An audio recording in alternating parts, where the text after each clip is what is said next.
Democracy? Democracy. Democracy is not what these people need. Hell, it's not even what they want. America's been trying to install democracies in nations for a century, and it hasn't worked one time.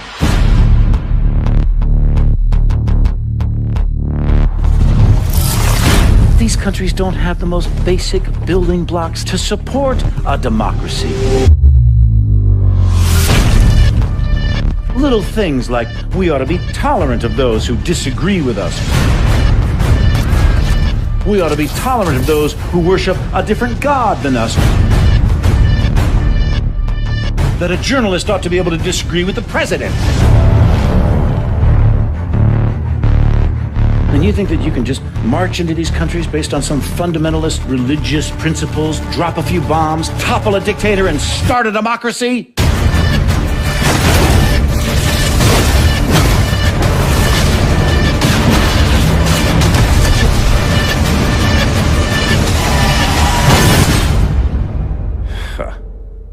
Give me a break.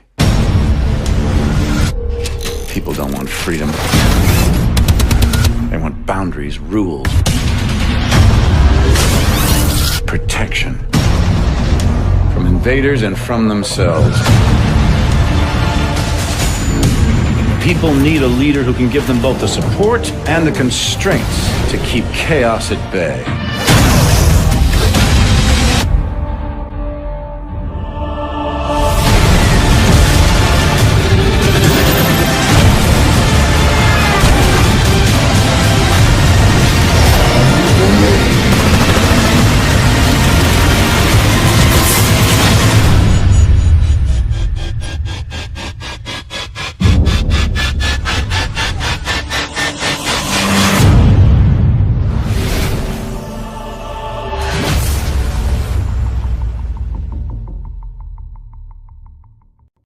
The bottom line on nuclear weapons is that when the president gives the order, it must be followed. There's about 4 minutes between the order being given and the people responsible for launching nuclear weapons to do so. As president, I will make it clear that the United States will treat cyber attacks just like any other attack. We will be ready with serious political, economic, and military responses. We came, we saw, he died.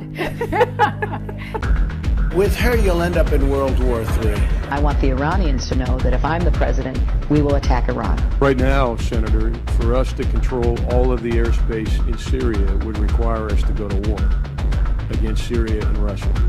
Seemingly, the US NATO strategy was to deceive Russia into building a large contingent of ground forces to defend its borders at a huge cost to its already struggling economy with potentially crippling consequences. It is important to note that no nation in the world at this present time has a land army that could successfully invade another country because of the massive cost. However, Putin has been too clever to fall into that trap, but insists on the right to use nuclear weapons if attacked. Since NATO's plan has not worked, it is likely the US NATO forces will create an incident on the Estonian-Russia border to draw Russia into a local conflict with minimal threat to Western Europe or the United States, similar to the 2008 George Bush proxy war in Georgia that Russia crushed very quickly. Bulgaria, Estonia, Latvia, Lithuania, Romania, Slovakia and Slovenia are members of NATO, with Serbia possibly to join. There have been reports that NATO has been pressuring those nations bordering Russia with threats such as economic and membership penalties imposed by the EU. Serbia is the latest nation to be bullied into joining NATO. Former NATO commander Philip Breedlove has been labelled a warmonger and has had to defend himself over leaked emails that showed him plotting to push President Obama to escalate tensions with Russia, revealed by hackers who broke into his email account and exposed Breedlove's plot to start World War III. The secretive Bilderberg group that is also connected to NATO has pushed for Hillary Clinton to be the next president. Hillary Clinton has made comments in the past that she is willing to use nuclear weapons on Iran, and has been described and attributed with a willingness to go to war, that even surpasses the most aggressive neoconservative. There is also a covert religious war going on that is not at all publicised due to the mainstream media press focusing on national governments and organisations like NATO. Both the United States and the Vatican were historic enemies of Russia while it was the Soviet Union, and are still enemies today. The East-West schism of the Russian Orthodox Church and the Roman Catholic Church occurred in 1054, and since that time both churches have been bitter opponents. In the early years of the Orthodox-Catholic dispute, both the Pope of the Catholic Church and the Patriarch of the Orthodox Church were calling each other the Antichrist. Maybe they both were right. The US-Vatican alliance helped bring down the Berlin Wall, which in turn further weakened the Soviet Union until its collapse in 1991. The US-Papal diplomatic relations were not only forged by the Roman Catholic infiltration of government agencies, but in familiarity when working together in a common goal to check the advance of communism, which is opposed to capitalism and religion. The US has not always had diplomatic relations with the Vatican because of opposing ideologies. The Vatican is historically totalitarian and is opposed to religious liberty. However, on January the 10th, 1984, the Vatican has achieved diplomatic relations with the United States. The contest between the Orthodox Church and the Roman Catholic Church has troubled those very same countries that the US-NATO coalition is sniping off one by one. There were tensions in Ukraine over the loyalty of the Ukrainian Orthodox Church, who were loyal to Russia. And there are also tensions in other countries like Estonia and Serbia, who are of the Orthodox faith. Serbia is deeply divided because of the carrots and sticks approach of the EU dangling the reward of EU membership if Serbia joins NATO. Serbia is a staunch Eastern Orthodox state that has historical and present-day diplomatic relations with Russia.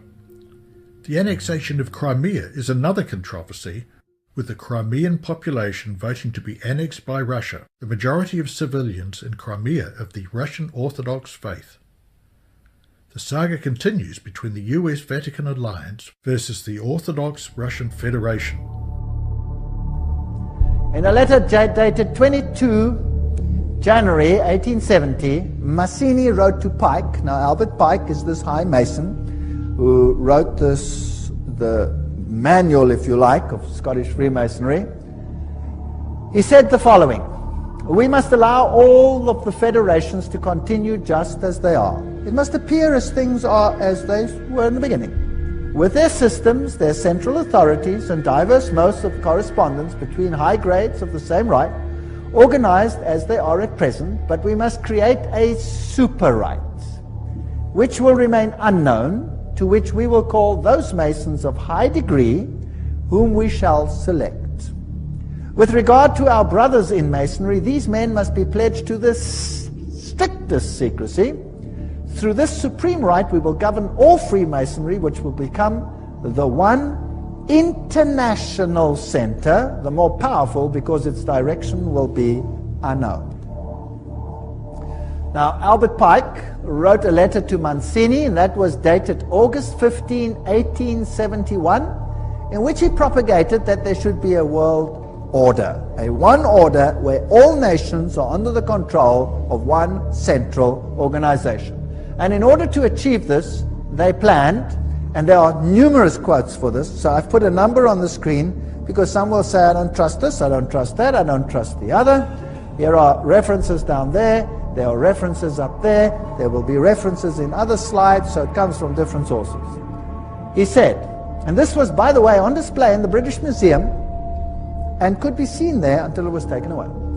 The First World War, to overthrow the power of the Tsars in Russia, protector of orthodoxy, and bring about an atheistic communistic state. Did that happen? Yes. Now that was written long before this event. Long before this event. This was written in 1871, but this war broke out in 1914.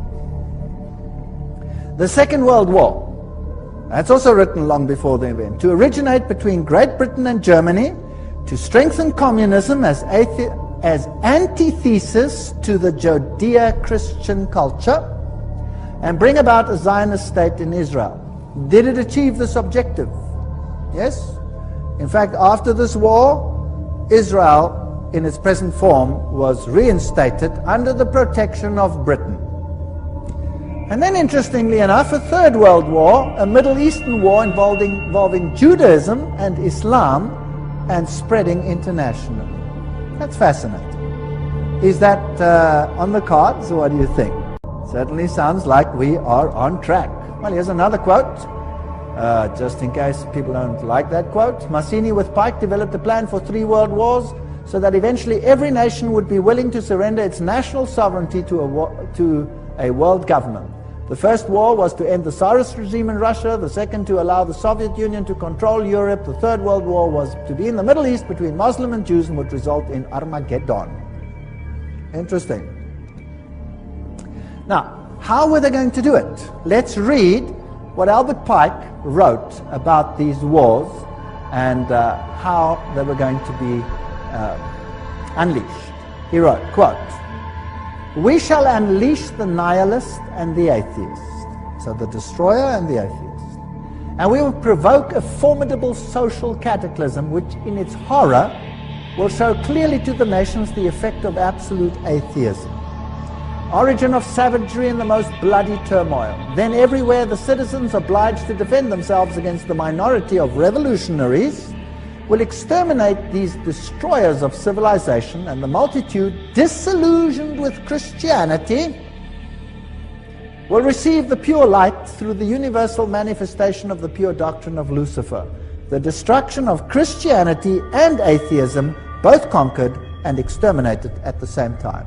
Wow, what a clever plan. You create atheism as an antithesis to the Judeo-Christian culture. You have these two clash until they rub each other up, and then out of that you will get a new world order where you have a new religion which is far more esoteric and actually honors Satan. Isn't that a rather clever plan? When the president gives the order, it must be followed.